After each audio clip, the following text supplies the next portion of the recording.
Hi, everybody. Claudia Glassman here with Mighty Oak Parenting. I went to a conference this weekend for to attend a couple of workshops and had a great time and went to some fantastic workshops that got my professional brain thinking. And I went to one that was on play therapy, and I wanted to share a quote, or I guess a poem that was shared in the workshop, and then to talk to you a little bit about why I find this so important. So here we go. I tried to teach my child with books. He gave me only puzzled looks. I tried to teach my child with words. They passed him by, often unheard. Despairingly, I turned aside. How shall I teach this child? I cried. Into my hand, he put the key. Come, he said, play with me.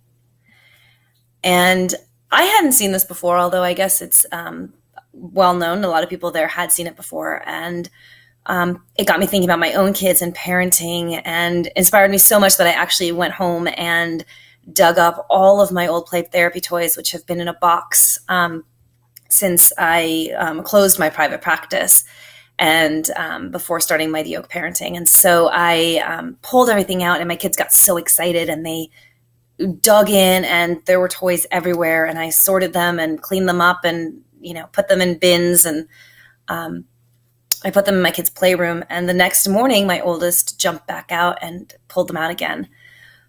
And so I asked her, do you want to do what my kids that I would work with did? And I said, just create a world, create a scene. And so she did. And I said, well, we'll talk about the story. So I watched her create the scene. She worked really quietly for a while. And we talked about it, and she shared with me the story, and I'll just share with you, not all of it, but the part that resonated with me was when she said, these babies died of cancer. And then these are the babies that are still alive.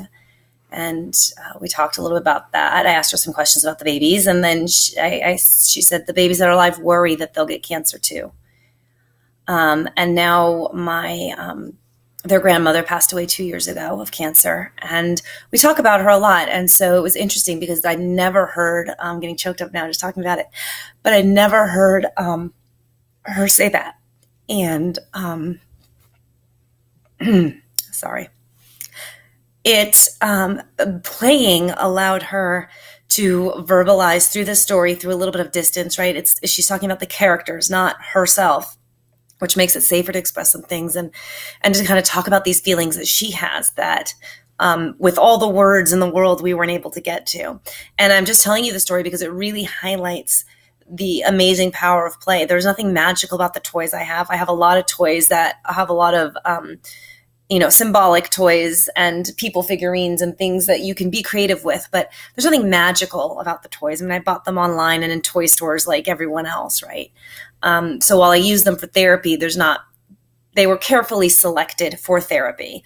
But in terms of the toys, they're just toys, right? And so I wanted to share that with you because I want to really highlight the importance of play. We get so busy trying to teach our children and teach lessons, and we do all this through words and talking. And I'm guilty of this myself too. Sometimes I, use a lot of words with my kids, and we forget that a child's language is play, that they learn through play, that they express through play. And in those moments in parenting, when you feel like you're swimming upstream and you feel like you're just being faced with resistance, if you can turn it into a game, if you can make it fun, I guarantee you the resistance will go away. If I can't get my kids to leave a park, we play a game to help me find my car. I can't find my car. Where did it go? Who remembers? I wonder where it was. Over here, right? Playful, fun. Your kids will gravitate towards that. And all of a sudden they're leaving the park and running towards, where you parked. And 5 minutes ago, you were trying to drag them out. If your kids are running through a restaurant, which mine love to do, we're working on that. We'll play a game. Can you walk as slow as a turtle through the restaurant? What does a sloth walk like? Can you use your walking feet? I bet you can't walk, right? Anything to make it playful. And you'll find that it makes parenting a lot easier. It's met with a lot more joy and cooperation than when we try to, pull a power play or force our children into doing something. So really something to think about.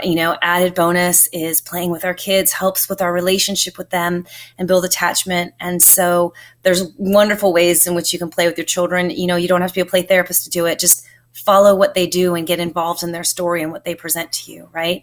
If you need them to do something, like I said, you can come up with the game.